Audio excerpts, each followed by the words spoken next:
Socialism, communism, capitalism, and the universal basic income. To what system do you subscribe? Should we have massive tax collection that would pay for health care and college for everyone and other necessities for a quality society? But would universal basic income compromise capitalism and ambition? Start a business or work a 9 to 5? I'm Gerard McClendon, and this is CounterPoint.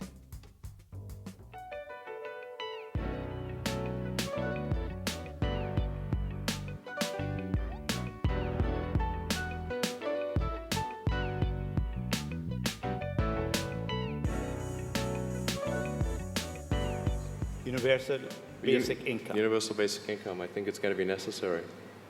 So it means that unemployed people will be paid across the globe. Yeah. Because there is no job, machine, robot is taking over. That's simply and I want to be clear that these are not things that I wish would happen. These are simply things that I think probably will happen. And if my assessment is correct and they probably will happen, then we need to say, what are we going to do about it? And I think some kind of a universal basic income is going to be necessary. Welcome to CounterPoint. Call me at 844-777-9311. Tweet and send Facebook comments to Gerard MC. Hey, what do you think about socialism, communism, capitalism, and the universal basic income system?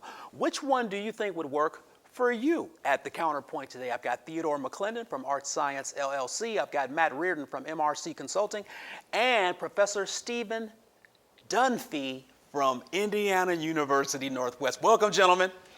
Good to be here. Thanks for being at the CounterPoint. I'm going to start with you, Dr. Dunphy.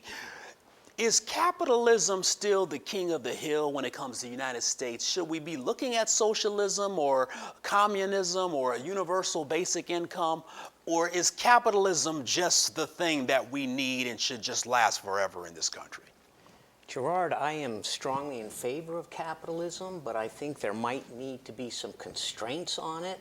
And I was also interested in noting that we have to find a way to push it down to the lower levels so that micro entrepreneurs, not just big entrepreneurs, but the small guy on the street entrepreneur on Broadway in Gary, might have a chance to sell his socks or his almonds without being pushed out of business. This is interesting because when we think of entrepreneurialism and when we think of capitalism, we think of some big factory that has hundreds of workers and it takes millions of dollars to run the business.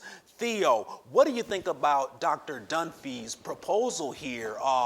Capitalism and entrepreneurialism isn't just something on the large level, but it could be down to the street level. Indeed, and I respect what he mentioned there because really for the average person on the street, they don't see the benefit of capitalism. They certainly don't see free enterprise at all.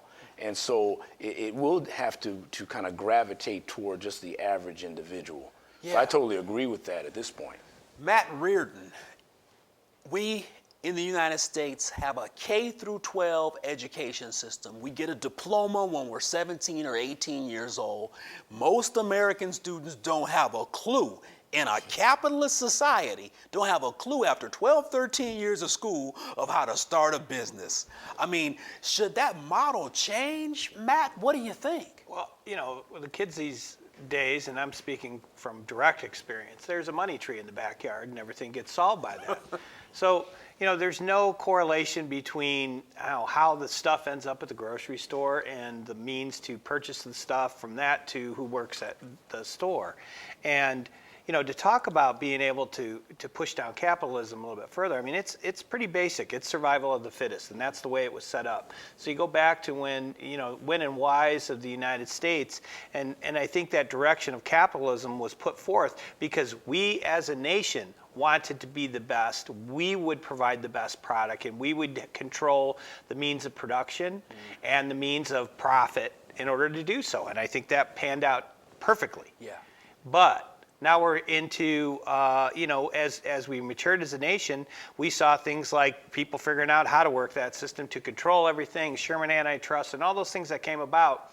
people trying to control everything. So we did a little something about it. But now I think that, as the doctor pointed out, maybe we need to do something else. Yeah. And that should mean availability of resources to those that really want to do it. So- that were prohibited for whatever reason from not having access to it. So, gentlemen, do we have a de facto bourgeoisie proletariat, to use archaic terms from Karl Marx' Communist Manifesto? Does that still kind of exist, where there's this worker class that doesn't own the means of production, and then there's this bourgeoisie class that owns the means and they can sell and we can buy? Does that kind of still exist?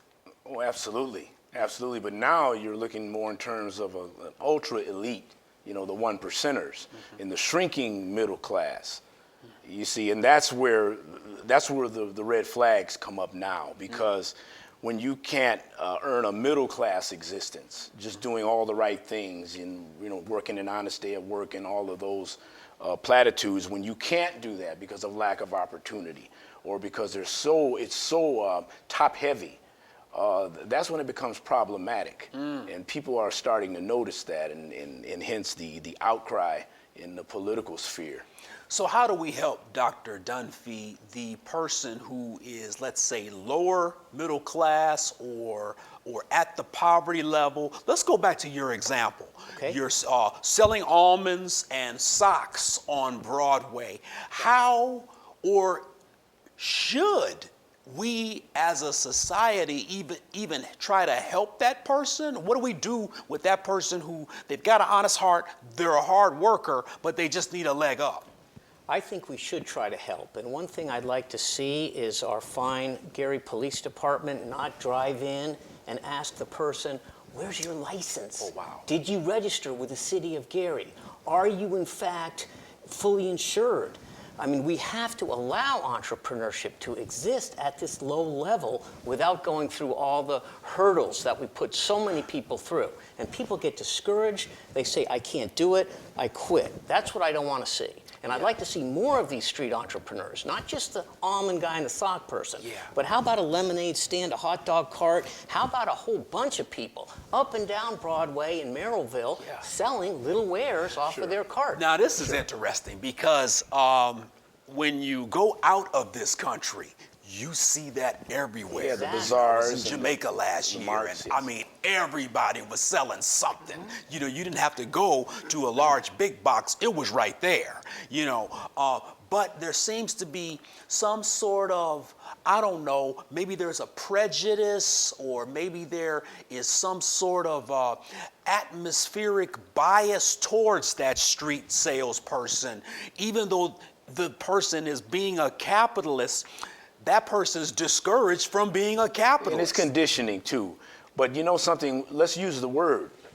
When you talk of capital, the real problem is access to capital, okay, in those neighborhoods, and just in general, access to capital. Case in point, it's so much easier to go to a car dealer and sign up to buy a car. That's right. That might cost $15,000, $20,000, $30,000, when really, personally, I would have preferred that I get a loan for $15,000, $20,000 for a pursuit that I'm going after. Oh, wow. But you see all of these new cars in middle class and lower class neighborhoods because they jockey it so the person can buy the car and be tied into that note every month, when really that person might have wanted to set up a better lemonade stand, to use an example. Matt Reardon, why is that? So you can get a car note for 30 G's within a few minutes, and even if your credit's bad, they'll find a way. Because they'll just jack up the interest rate. But it's hard to get a $30,000 loan for a business where you probably can pay it back even quicker.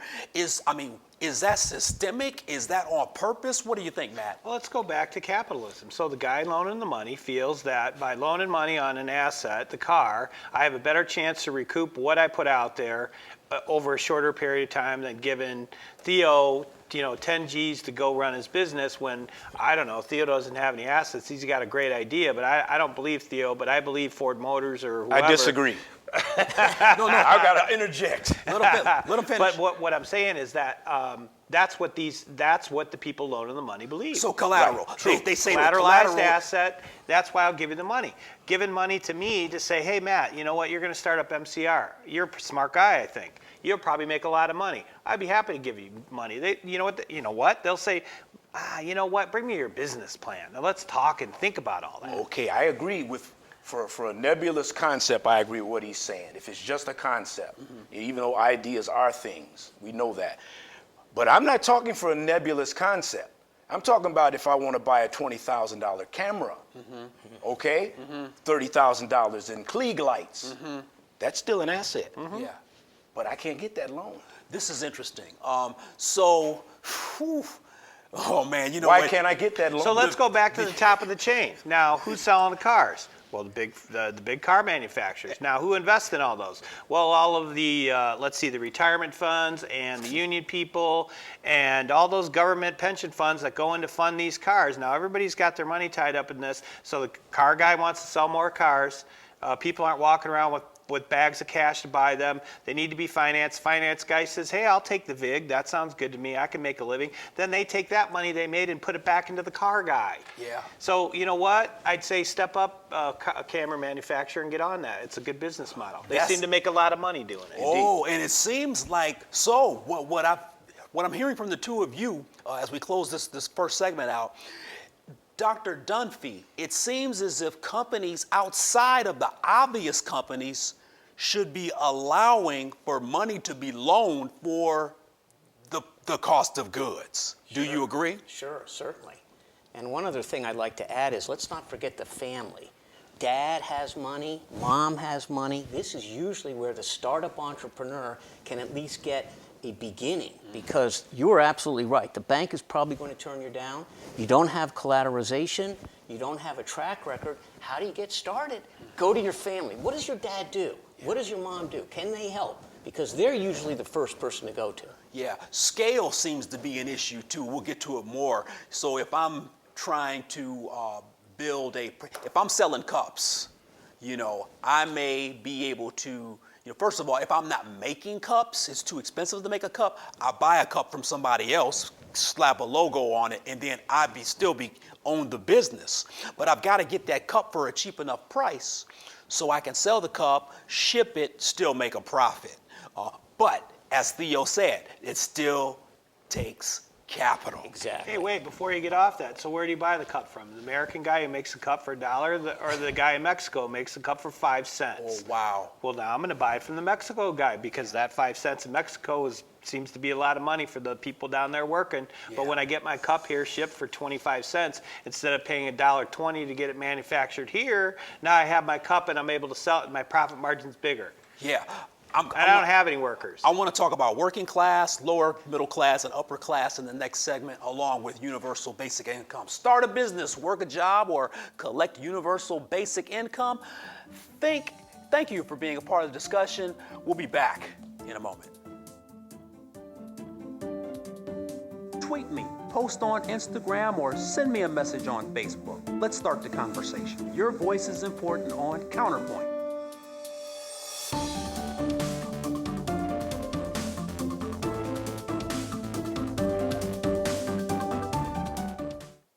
Welcome back to CounterPoint. Socialism, hey, what do you think about it? Communism, capitalism, and the universal basic income system. Hey, where do you fit in? I've got Theodore McClendon, I have Matt Reardon, and I've got Dr. Stephen Dunphy with me today. Thanks for staying with us for the second segment, gentlemen. Elon Musk, all right, chairman, founder of Tesla, motor cars, and the Powerwall. He's putting rockets in space now. This guy is just a universal thinker, all right? His stock price is way up right now. He's got this electric car that's doing wonderful things. And then at the World Summit, he says that we probably have to implement universal basic income. He's saying that everybody needs to be cut some sort of check once a month or once a year by the government just to keep a system moving. One of the reasons he mentioned were that products are becoming extremely cheap now. That was the first thing. And he said that's because the robots are taking over. It's like a scene out of H.G. Wells or Time Machine or Kraftwerk. You know, what do you think? Theo, you talk about this a lot. Yeah. Universal basic income, man. Is this going to kill capitalism? No, no. There'll be some rough spots, but it's actually going to enhance capitalism. So what? But let's talk about what the advent of this. Okay, what even brings it about? It's because productivity is so much more efficient now. I was looking at a graph that demonstrated that in the year 2000 is when finally productivity outstripped the need for workers. That was where they intersected, where the need for workers was going down and productivity was going up until it ultimately gets down close to zero. Ultimately. We're headed there. To be sure. And so let me interject this. Immigrants are not the problem, okay? It's automation, AI, robotics. And they're not a problem. It just has to be dealt with. A new paradigm of understanding will have to be reached. Case in point, something that Elon Musk said at that summit and another summit. This was the TED summit with the president of TED. And so they're having a discussion about this semi-truck he's about to launch, right? This self-driving semi-truck. Incidentally, there's 3 million semi-drivers in the country. And he says, we're going to be able to take a semi-truck from a parking lot in the Bay Area in San Francisco and let it drive across country into a parking lot in New York City, unassisted. And so naturally the announcer's saying, okay, well, how far is that down the line? He says, November. Oh, wow. Wow. This year. Wow. Well, when Theo mentioned about the middle class, I was going to jump in that we, when you have more efficiencies and you have these Renaissance people like Musk that come up with these ideas, and we continue to drive innovation because that's how the United States got to be the United States. You know what? You don't need that employee because you have this automations that's occurring. And I hear people like, you know, boy, the steel industry has gone down. You know, it used to be 30,000 and now it's 5. And I said, yeah, because they got a lot of robots in there doing the work that the 30,000 men had to do. So it's not any type of governmental regulation, in my view, and or any slight against unions or non-unions or any of it. It is the guy who owns the steel company talked to the man who had the innovation, and they got together, and the guy who owns the steel company figured out how to make more money by making his product more efficiently, safer, and quicker. You know what, Dr. Dunphy, what Theo and Matt just said, I've got about 100 thoughts in my mind right now. And I always think about going from the horse to the automobile. You know, there were products that you needed for that. You needed saddles, right? You know, you needed gear for the horse's mouth. You needed bits. You needed a whip for the horse, all right? But once the automobile started selling, those items, people who sold those other goods pretty much couldn't make a living. What do we do with the potential worker who is already being replaced by a robot? Does our K through 12 system have to change? Does our college system have to change? We're both college professors. Do we have to change in terms of training students for a massive robotic society? Something has to change. I wish I had the answer, but it is a problem. I think Theo has thought about this more than I have, and Matt. And my question is, where does this universal basic income come from? Yeah. Is this the government is going to be giving everybody a check at the low end of society? I don't think that works. Yeah. We've had this problem before. We have. And I've studied that too because I've definitely had those questions. Okay. Some of it will come immediately from the elimination of bureaucrats. Okay. Think of a whole welfare system, all of them will be gone. Gone. Okay. Another will come from an actual robot tax. The fact that the robots are so much more efficient and they don't get sick and they don't have daycare and they don't That's true. Isaac Asimov. To be sure. You see? Health, So it's gonna, healthcare for the robots. Right. you see? I And need they don't more complain. oil. Exactly. And they don't complain. Nope. And so a lot of it will come from there. And then because of the larger productivity, there will become a citizen's dividend. Citizens will benefit from this, a citizen's inheritance, so to speak. It's already going on in Alaska. In you know. Alaska, yes, that's what I was going to say. Every citizen gets $500 right now per month. Exactly. Really? So let me throw this out here. There is got to be a math equation that solves this problem. How much do we give away in social services on an annual basis? All right, now we know what that cost is. Now, get rid of all the overhead, as you mentioned. Now that's gone, and the money going out the door. Now I've eliminated half of that nonsense of the financial institutions that are engaged in any and all of that stuff, and a check shows up at your mailbox. Now that doesn't mean you should sit home and not do anything. That means you should keep working if you got a gig. Sure. But they're not going to discriminate against the guy who doesn't want to do anything, wants to sit there and not better himself or herself, and the guy who wants to keep going to work. What? Again, it's a math equation. So Yeah. what is the answer to the equation? It is a math And equation. what are the incentives? Okay, and this is where, because I've really been studying this, and I can see that math will have to be figured out, and partially by what I said earlier about the citizens' dividend and the increased productivity, but also it's the fact that the other side of that coin, and the math is like $3 trillion for everybody to get like $1,500 a month. Wow, survival. What you're doing is you're handling the base of the Maslowian pyramid. So there's no starvation and no strife as far as that's concerned. But going forward, and the economists should figure out the math, but going forward and where I think I come in is there's going to have to be a lot more thinkers and philosophers to kind of allay the fears of people and to let them know that maybe you have to readjust, become good at a hobby, a skill, a gift, a talent that you can do in the meantime. Charity. And charity, and also that's when entrepreneurialism comes in for you. Okay, your needs are met. A lot of the fear of entrepreneurialism, the fact is you don't want to starve to death. Now you won't starve to death. But does you that can create something? You create something. But does the threat or the anxiety of your company not making any money and starving to death, does that give you greater incentive?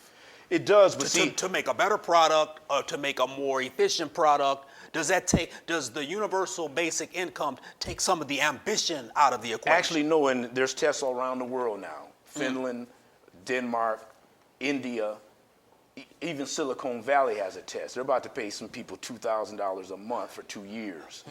Yeah. And they're studying what human beings do. Yeah. See, the sort of supremacist answer is, they'll sit around and eat donuts. Yeah. That's what somebody Well, would just wait. say. But that's So not now what people do. But isn't that what's happened? Isn't that the allegation of what goes on today with welfare and everything related to it? Here's the difference. They're saying, well, people are sitting on the couch anyway. Because a lot of them have to bend the truth to get that. This is every citizen. I get this it. Is every citizen. This is rich people and poor people. Yeah, I get it. that will Across get the board. So this takes homelessness out of the mix. It's If out of you the have a mix. universal basic income, does this take homelessness out of the mix? And I'm coming to you, Matt, but let me go to Dr. Okay. Dunphy quickly here. With a universal basic income, what does that do for our almond salesmen and our sock salesmen on Broadway in Gary? I would think it would kill the incentive. You think so? I mean, I started a small company. I was motivated. I was broke. I was on food stamps. I wanted to get off food stamps. That's one of the reasons I started the company. And I don't want a handout. But what if the handout wasn't looked upon as a handout and everyone got this same universal basic income on a yearly basis, and the stigma of it being a handout, that sting was removed? Indeed. That's a good point. Indeed. And that's what the researchers are finding now. But what attracted me to this more than anything is the fact that it's not a left or right issue. See, that's what got my attention, because I hate left and right It's politics. not political. I think it's a myth. People as diverse as Martin Luther King and Richard Nixon, and people as diverse as Milton Friedman and Robert Reich Yeah. agree with this. Wow. So I just got a few minutes left. I'm just thinking about this, Matt, in terms of art Let me science. get to the other side of Yeah. this. Now, People have money in their pocket. What do? They buy stuff. Ooh. So now I'm driving the economy because I've given people money to spend it to live. So they buy housing, so I need housing. They buy food because I need food.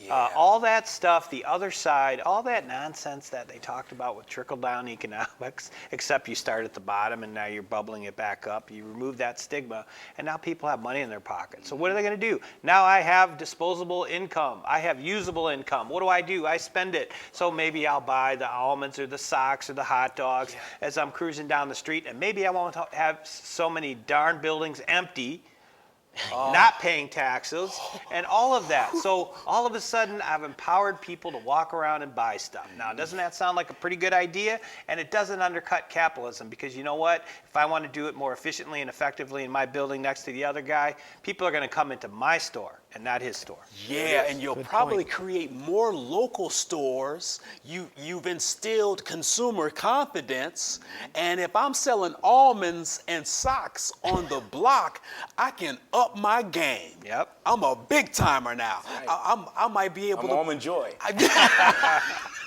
Put a sock in it.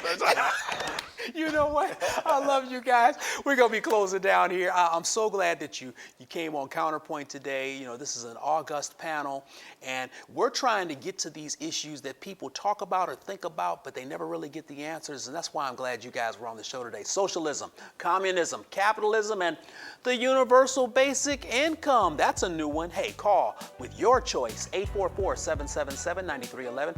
I need you to stay positive, keep your head up, and always be encouraged to view your counterpoint. Have a great week.